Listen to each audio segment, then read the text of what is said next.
2018 թվական Թավշյա հեղափոխություն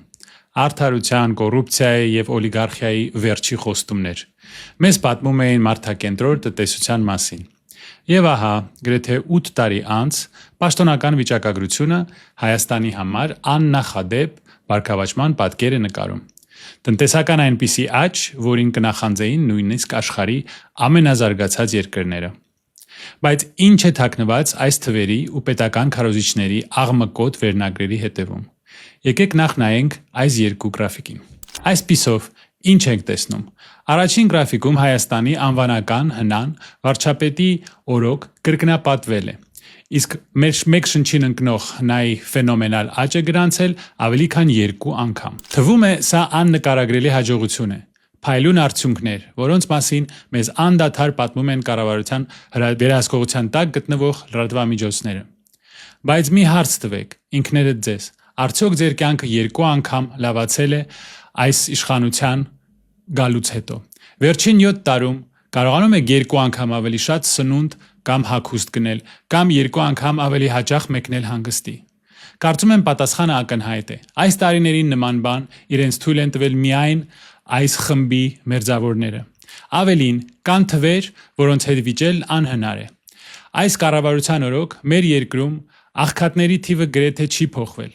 Հայաստան հոսող հսկայական գումարների ֆոնին հենց իրենց վիճակագրությամբ հայերի միայն 2%-ն է կարողացել դուրս գալ աղքատությունից։ Բարև ձեզ, ես Արտուր Խաչիկյանն եմ եւ այսօր մենք կխոսենք եւս մի Թավշյա ստի մասին,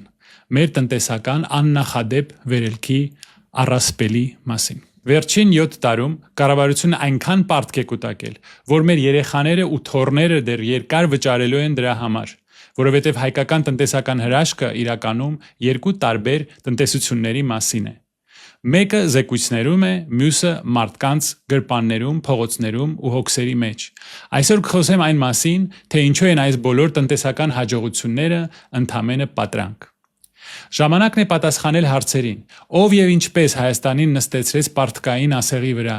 ով եւ ինչպես է գողանում մեր երկրի ապագան, միայն թե ամեն գնով պահի իշխանությունը։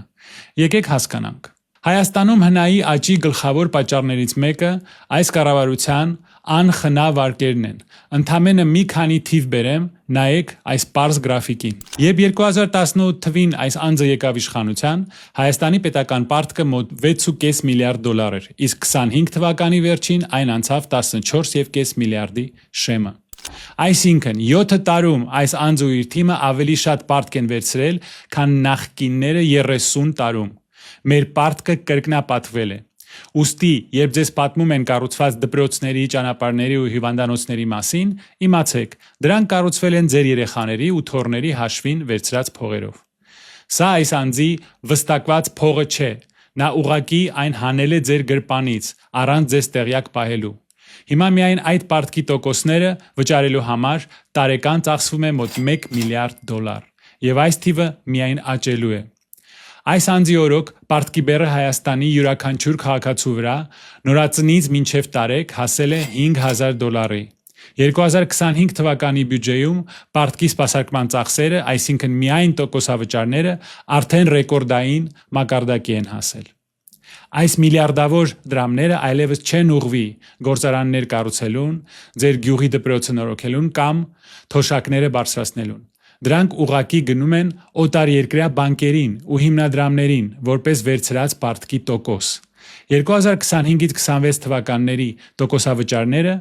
հավասար են երկրի առողջապահության ամբողջ բյուջեին։ Երբ պետական պարտքը հասնում է նման չափերի, երկրի հնայի գրեթե կեսը։ Կառավարությանը քիչ ճար է մնում, քան բարձրացնել հարկերը, կրճատել սոցիալական ծախսերը, արժեքազրկել ազգային արժույթը։ Պետական պարտքի գրաֆիկում հստակ երևում է կտրուկ աճը 2022 թվականից։ Իշխանությունները սա անվանում են ներդրում ապագայի մեջ, բայց գործնականում նոր վարկերը հաճախ վերցվում են հին պարտքերը փակելու համար։ Սա կոչվում է պարտքային պարույր։ Այն ձեռքբերումները, որոնց մասին բարձրաձայնում է Փաշինյանը, վճարված են ոչ թե իրական տնտեսական հաջողությամբ, այլ վարկային քարտով, որի հաշիվը մենք ու մեր սերունդները փակելու ենք ապագայում։ Ամեն անգամ խանութից գնումներ անելիս Ձեր վճարած հարկի մի մասով դուք ֆինանսավորում եք ոչ թե Հայաստանի զարգացումը, այլ այս անձի օրոք կուտակված պարտքերի տոկոսները։ 2022-ից մինչև 24 թվականներին Հայաստանի տնտեսությունը զարգանում էր ոչ թե սեփական արտադրության շնորհիվ, այլ նման էր մի դատարկ հյուրանոցի, որը հանկարծակի հարուստ հյուրերի ներհոսք ունեցավ։ Երբ 2025 թվականին այդ հոսքը սկսեց ցամաքել, ի հայտ եկավ փաշինյանական մոդելի ամբողջ անճարությունը։ Մի քանի տարում ռելոկանտների հաշվին դրամական փոխանցումները Հայաստան աճեցին գրեթե 300%-ով։ Բայց հիմա մենք զգում ենք պախմելի էֆեկտը։ Հյուրերի ներհոսքի ժամանակ բարձրացած վարկավճարները ու գները պահպանվում են, մինչդեռ բնակչության եկամուտների աճը կանգ է առել։ Տնտեսությունը պարզապես ժամանակավորապես ուռճացել էր։ Եվ հիմա մենք սկսում ենք ցավով հատուցել դրա համար։ Փաշինյանի կառավարության ոչ պրոֆեսիոնալիզմի գինը գնալով ավելի է թանկանալու։ Բայց Հայաստանի տնտեսական հրաշքի իրական պատճառը ոչ թե այս վարչախմբի հանճարեղ տնտեսական քաղաքականությունն է, այլ Ռուսաստանի դեմ պատժամիջոցները։ Հենց դրանք Հայաստանին վերածրեցին արգելված ապրանքների տարանցիկ հաբի։ Եվ հենց դրա վրա է հենված մեր ամբողջ տնտեսական աճը։ Եկեք նայենք թվերին, որոնք կառավարությունը գերադասում է չհանրայնացնել։ 2022 թվականի փետրվարին Ռուսաստանի Ուկրաինա ներխուժումից եւ արևմտյան պատժամիջոցների սահմանումից հետո Հայաստանից դեպի Ռուսաստան արտահանումը ուղղակի պայթեց։ Ըստ պաշտոնական տվյալների 2022 թվականին այն գրեթե եռապատկվեց։ Իսկ 2023-ի առաջին 4 ամիսներին աճեց գրեթե 4 անգամ։ 24 թվականին Հայաստանից Ռուսաստան արտահանումը աճել էր 430%-ով,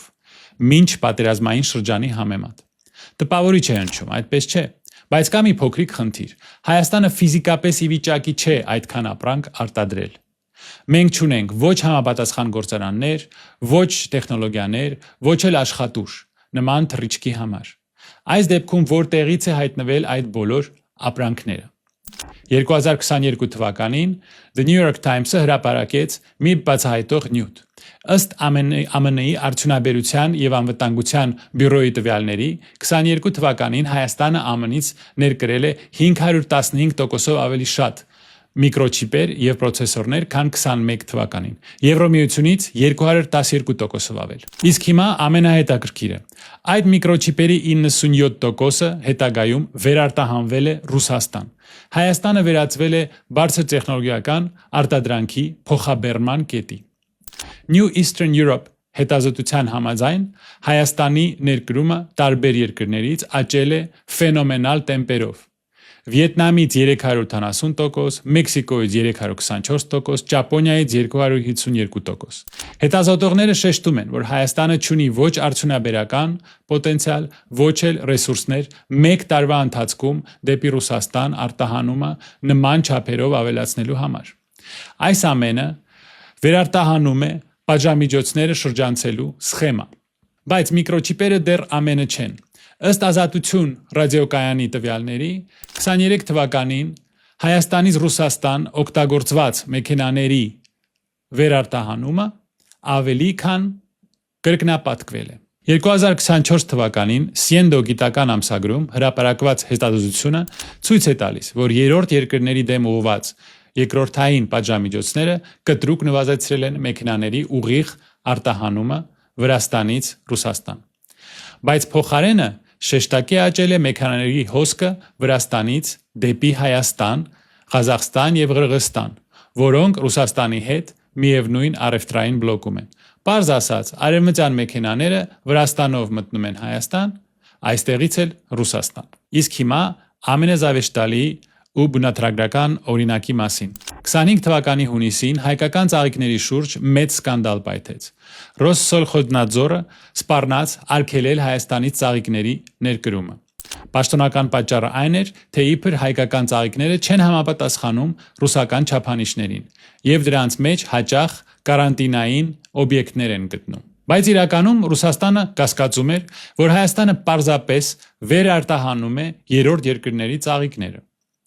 Պատկերացրեք, փոքրիկ Հայաստանը իր խիստ կլիմայով ու գյուղատնտեսական սահմանափակ ռեսուրսներով հանկարծ դարձել է Ռուսաստանի ծաղիկների խոշորագույն մատակարարողը։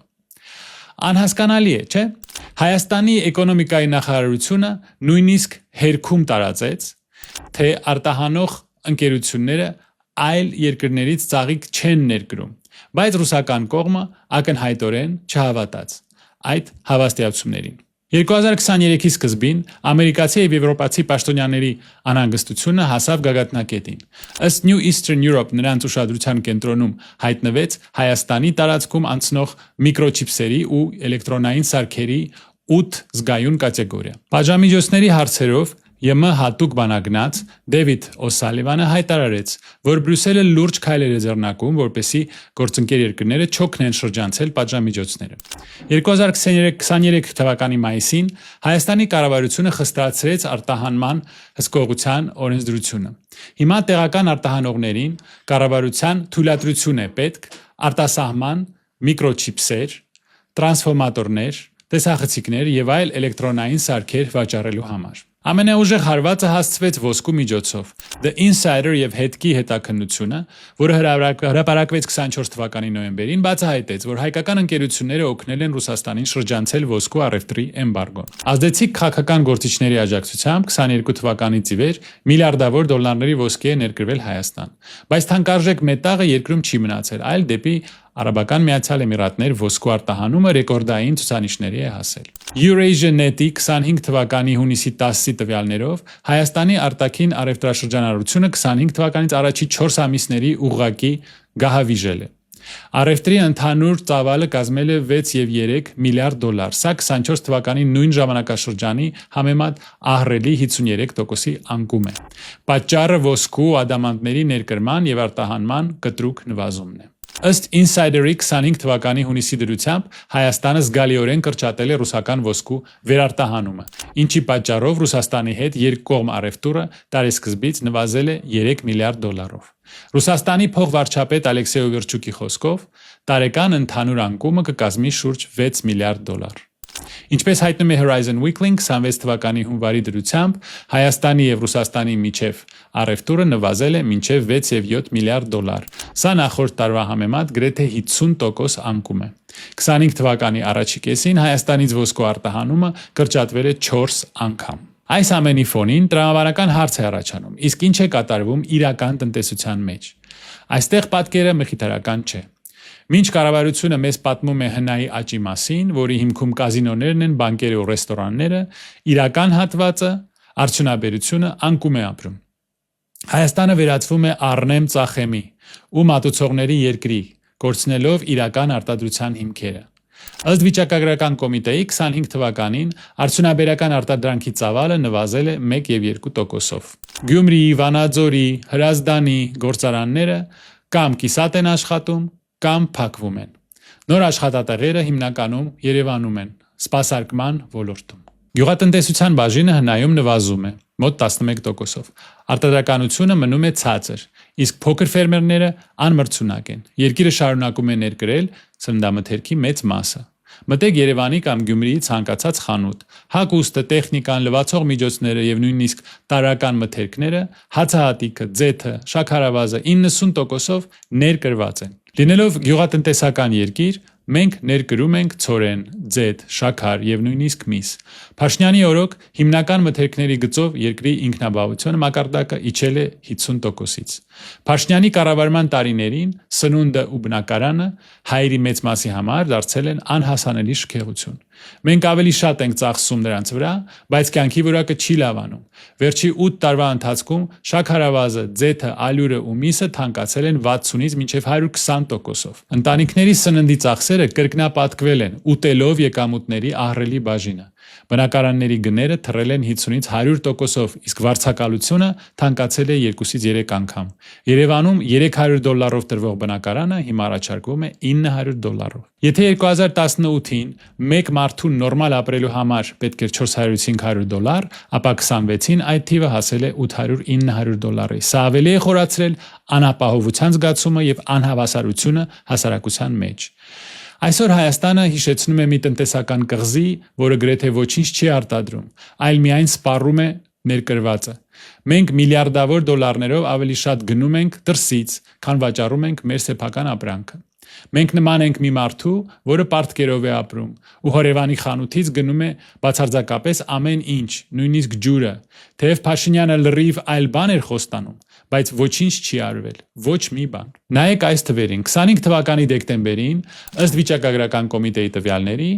սննդամթերքի գները աճել են հետևյալ կերպ. նախորդ տարվա նույն ամսվա համեմատ։ Ձուկը եւ ծովամթերքը 19.5%, սուրճ, թեյ, կակաո 9.1%, ծխախոտային արտադրանք 8.7%, միս 7.9%, յուղեր եւ ճարպեր 6.8%, շաքարավազ, մեղր եւ շոկոլադ 6.7%, կաթնամթերք, պանիր եւ ձու 6.1%, ալկոհոլ 5.5%,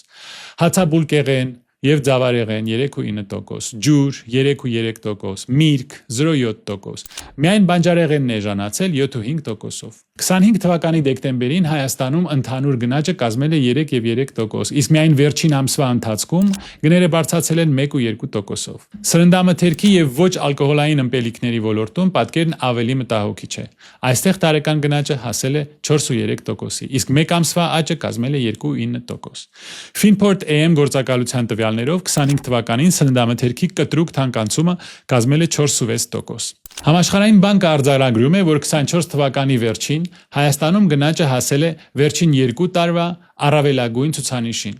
Սրա հիմնական պատճառը սննդի եւ առողջապահական ծառայությունների թանկացումն է։ Փաշինյանի կառավարությունը ժողովրդին անդադար վախեցնում է նախկիններով եւ նրանց կոռուպցիայով։ Բայց ինչ ունենք այսօր։ Հիմա պետական մրցույթներում հաճախ հաղթում են իշխող կուսակցության հետ կապված ընկերությունները։ Փոքր բիզնեսի համար արդար մրցակցություն այդպես էլ չկա։ Իշխանությունները ընկերություն են ընտրում առանց մրցույթի, դա հիմնավորելով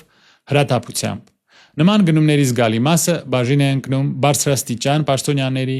կամ քաղաքացիական պայմանագիր կուսակցության անդամների, պատգամավորներին հետ կապված ֆիրմաներին։ Transparency International-ի տվյալներով պետական գնումների ոլորտում կոռուպցիոն ռիսկերը մնում են ծայրահեղ բարձր, քանի որ փողերի բաշխումը թափանցիկ չէ։ 24-ից 25 թվականներին Հայաստանը կոռուպցիայի ընկալման համատվով ոչ մի առաջընթաց չի գրանցել։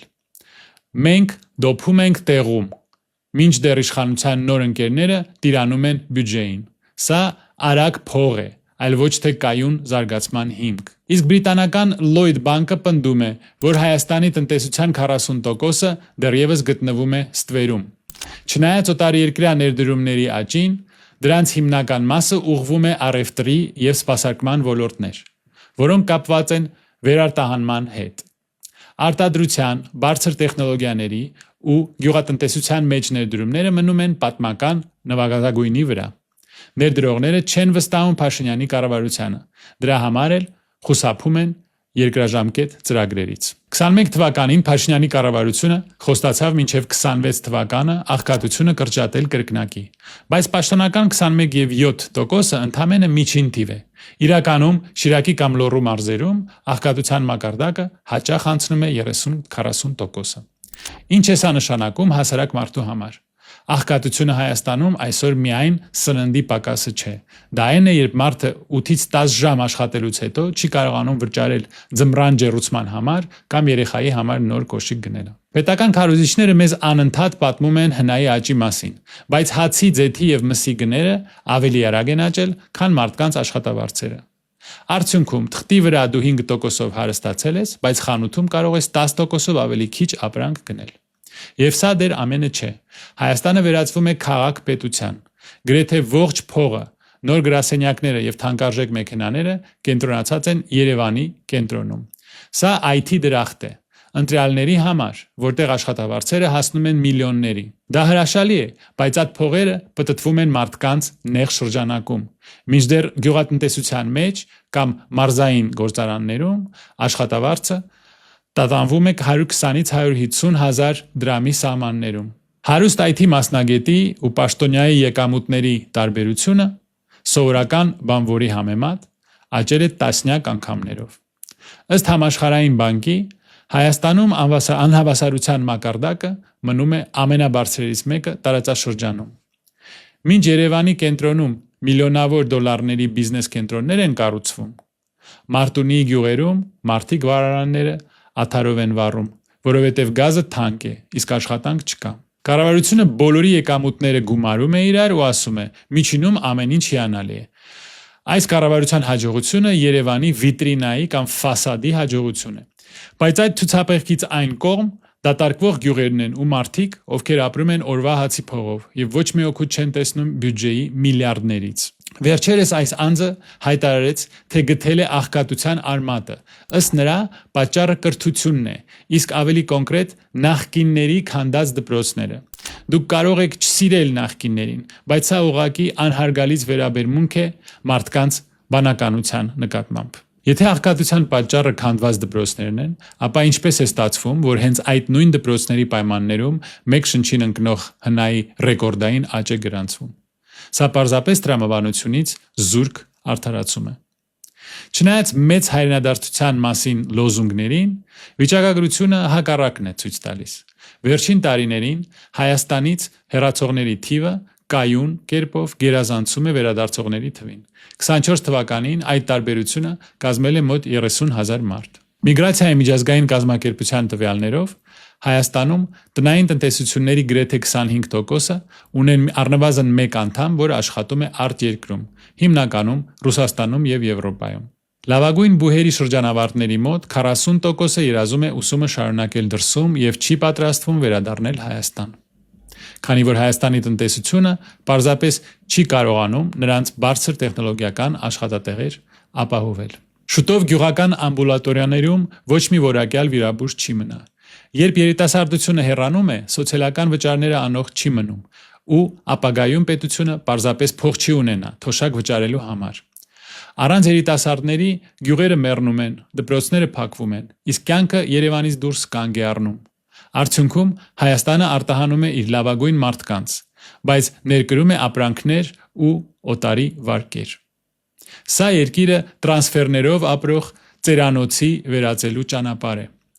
Ըստ Հայաստանի վիճակագրական կոմիտեի 23 թվականին աղքատության մակարդակը կազմել է 23,7%, որից 1,1%-ը ծայրահեղ աղքատ, բայց այս թվերի հետևում իսկական ողբերգություն է թաքնված։ Հայաստանում մանկական աղքատությունը հասնում է 31,7%-ի, իսկ մինչև 18 տարեկան երեխաների 1,8%-ը ծայրահեղ աղքատ են։ Սա նշանակում է, որ Հայաստանում գրեթե ամեն երրորդ երեխան ապրում է աղքատության շեմից այն կողմ։ Աղքատ են համարվում այն քաղաքացին, ում ամսական սպառումը չի գերազանցում 53,590 դրամ, մոտ $139։ Ծայրահեղ աղքատների դեպքում այդ թիվը ավելի սարսափելի է, ամսական ընդամենը 29,776 դրամ։ Քաղաքային բնակավայրերում աղքատությունը ավելի ցածր է 21,5%, քան գյուղերում 27%, իսկ Շիրակի կամ Լոռու նման մարզերում այս ցուցանիշը հաճախ անցնում է 30-ից 40%-ը։ 24 թվականի տվյալներով Հայաստանում ապրող երեխաների 28%-ը աղքատ է, իսկ 0,9%-ը ծայրահեղ աղքատության մեջ։ Հայաստանը վերածվում է քաղաք-պետության։ Ըստ տնտեսագետ Ագասի Թավադյանի, բնակչության 47%-ը ապրում է մայրաքաղաքային տարածաշրջանում, իսկ մասնավոր հատվածի աշխատատեղերի 76%-ը կենտրոնացած է Երևանում։ Թավադյանը շեշտում է, որ այս կենտրոնացումը միայն աճում է։ 22 թվականին մասնավոր հատվածում զբաղվածությունը Երևանում աճել է 19,5%-ով, մինչդեռ մարզերում ընդամենը 4,7%-ով։ Կանխատեսվում է, որ Երևանի բաժինը մասնավոր աշխատատեղերում կարող է հասնել 80%-ի։ Հայաստանում միջին մաքուր աշխատավարձը կազմում է $637, ինչը 8,1%-ով բարձր է Ռուսաստանի ցուցանիշից $579։ Բայց այս թիվը հիմնականում ձևավորում է Երևանի հաշվին։ Ըստ Համաշխարհային բանկի, անհավասարության մակարդակը Հայաստանում մնում է ամենաբարձրերից մեկը մեր տարածաշրջանում։ Բայց հայկական տնտեսական հրաշքի իրական գինը հատկապես ակնհայտ է դառնում էներգետիկ կախվածության մասին խոսելիս։ Այստեղ պատկերն ուղղակի սարսափելի է։ Հայաստանի սպառած բնական գազի 88%-ը մատակարարվում է Ռուսաստանից։ Գազը օգտագործվում է թե էլեկտրոէներգիա արտադրելու, թե ջեռուցման համար։ Տրանսպորտի ոլորտն առավել քան խոցելի է։ Մեքենաների 73%-ը աշխատում են գազով։ Բայց սա դեռ ամենը չէ։ Հայաստանի գրեթե ողջ գազային ենթակառուցվածքը գտնվում է Ռուսաստանի վերահսկողության տակ։ Էներգետիկ փորձագետ Արմեն Մանվելյանը նշում է. Մեր ինքնաբավությունը կախված է այն երկրներից, որտեղից ներկրում են գազը ու ուրանը։ Երբ պաշտոնյաները խոսում են ինքնաբավության մասին, ինչու են մոռանում ասել, թե ինչի հաշվին է այն պահպանվում։ Մինչ այս վարչակազմը փչացնում է հարաբերությունները Ռուսաստանի հետ, նա այդպես էլ էներգետիկ այլ ընտրանք չստեղծեց։ Մենք շարունակում ենք նստած մնալ ռուսական գազային ասեղի վրա, մինչդեռ մեր կառավարությունը անում է ամեն ինչ միակ մատակարարի հետ կապերը խզելու համար։ Սահմանամերձ ջերմուկի բնակիչները բախվում են բժշկական ծառայությունների բացակայությանը։ 25 թվականի փետրվարի տվյալներով տարածաշրջանի միակ գործող հիվանդանոցը թերի է կահավորված, ինչի պատճառով մարդիկ ստիպված են 3 ժամ ճանապարհ անցնել մինչև Երևան, նույնիսկ շտապ օգնության դեպքում։ Փորձագետ Անուշ Պողոսյանը զգուշացնում է, որ 25 թվականին ընդունված առողջապահական բարեփոխումները կարող են լուրջ խնդիրներ ստեղծել 26 թվականին։ Դեռ 2025-ի մարտին ԱՀԿ-ն եւ ԵՄ-ն հստակ ծրագիր սկսեց Հայաստանի բժշկական անձնակազմը հզորացնելու համար, ընդունելով, որ կան սուր խնդիրներ, կադրերի պակաս, մասնագետների անհավասար բաշխում եւ բժիշկների հոգնածության ու հուսահատության բարձր մակարդակ։ Եկեք ամփոփենք տնտեսական հրաշքի այս 7 տարիները։ Թվերը չեն ստում։ Պետական պարտքը 6.5-ից հասել է 14.5 միլիարդ դոլարի, 123%-ի աճ։ Աղքատության մակարդակը մնացել է նույնը, 22%։ Մանկական աղքատությունը 28%, ամեն երրորդ երեխան։ Առևտուրը Ռուսաստանի հետ 2025 թվականին փլուզվել է 50%-ով։ Ոսկու արտահանումը կրճատվել է 4 անգամ, միգրացիան -30,000 մարդ։ Միայն 2024 թվականին սննդի գները աճել են 60-ից 120%-ով։ Էներգակախվածությունը Ռուսաստանից 88%։ Երևանի կենտրոնում բիզնես կենտրոնները ու միլիոնանոց աշխատավարձերը, իսկ մայրաքաղաքից ընդամենը 200 կիլոմետր այն կողմ ջերմուկում նույնիսկ հիվանդանոց չկա։ Գյուղերում վարարանը աթարով են վառում։ Աշխատատեղերի 76%-ը միայն Երևանում է, մարզերը մեռնում են, երիտասարդությունը հեռանում է։ Ամբողջ տնտեսական աճը հենված էր առաջինը ռելոկացիայի վրա, ժամանակավոր ներհոսք, որը ավարտվեց, երկրորդը պատժամիջոցների շրջացման վրա, սխեմա, որը փլուզվեց, անխնա վարկերի վրա, պարտք, որը մենք պետք է վերադարձնենք։ Երբ ռելոկանտները հեռացան, իսկ արևմուտքը փակեց ոսկու միկրոչիպսերի սխեմաները, ամեն ինչ փլվեց։ Արտահանումը ընկավ 36%-ով, առևտուրը 29%-ով, իսկ 25 թվականի առաջի 4 ամիսների արտաքին առևտրաշրջանառությունը գահավիժեց 53%-ով։ Հայաստանի յուրաքանչյուր քաղաքացի, ներառյալ նորածինները, արդեն $5,000 պարտք ունեն։ Ըստ ֆինանսների նախարարությանը 26 թվականին պարտքի մարման եւ սպասարկման համար հատկացվել է 1.05 տրիլիոն դրամ, 2.7 միլիարդ դոլար։ Սրանից միայն տոկոսավճարները կազմում են 420 միլիարդ դրամ, 1.08 միլիարդ դոլար։ Սա ավելն է, քան մեր ամբողջ առողջապահության բյուջեն։ Այս փողերը կարող են ուղղվել գործարաններին, դպրոցներին կամ աղքատության դեմ պայքարին, բայց դրանք գնում են օտարերկրյա բանկերին, որպեսզի այս աշխատակազմի ստեղծած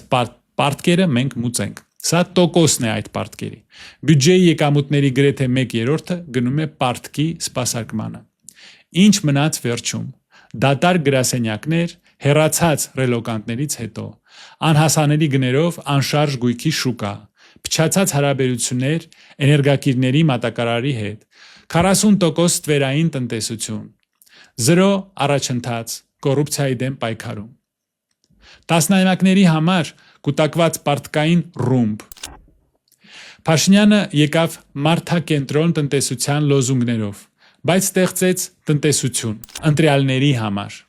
իշխանության ընկերների, երևանյան այթիշնիկների ու պատժամիջոցների վրա փող աշխատողների համար։ Իսկ սովորական հայը ոչ մի հրաշք չտեսավ, տեսավ միայն գների աճ, պարտքի աճ ու հուսահատության աճ։ Երկիրն ուներ պատմական շանս, բայց այն վատնեց ոչ թե ապագա կառուցելու, այլ պահի տակ շահույթ ստանալու, գեղեցիկ թվեր նկարելու ու իշխանությունը պահելու համար։ Մի քանի տարի անց, երբ պարտքի վճարումները դառնան անտանելի, երբ ստիպված լինենք ընտրել տոկոս վճարելու ու դպրոց պահելու միջև, երբ թոշակները սառեցվեն, իսկ հարկերը բարձրանան, հիշեք, սա պատահականություն չէ։ Սա գիտակցված ընտրության արդյունք է։ Նրանց ընտրության, ովքեր նախընտրեցին աճի պատրանքը իրական զարգացման փոխարեն։ Նայեք թվերին, դատարկվող գյուղերին, հեռացող երիտասարդներին, աղքատ երեխաներին։ Սա է հայկական տնտեսական հրաշքի իրական դեմքը։ 7 տարի պատրանք, 7 տարի կորսված հնարավորություններ, 7 տարի գողացված ապագա։ Ժամացույցը թիկտիկում է, հաշիվը ներկայացված է։ Հատուցումը ժամանակի հարց է։